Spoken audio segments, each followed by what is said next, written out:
ditinggalikeun deui kana kahirupan neraka. Pak. Teras dina nu salajengna ninggal hiji golongan Kangjeng Nabi, dina waktos harita aya hiji golongan Bu, eta golongan teh eta jalmi teh disuguhan.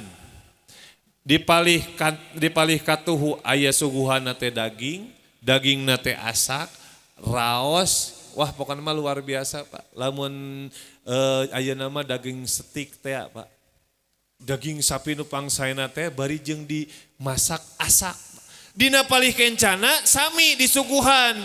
Eta mah dagingna teh nya atah, nya bau, nya bilatungan.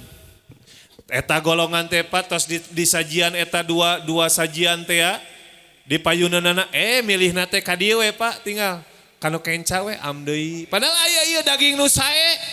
Daging nu sae bari asak, bari disamaraan kantu nuang tapi ieu golongan teh kalkah milihna teh kana daging anu buruk, bilatungan bari bau, dituangan we kitu tah.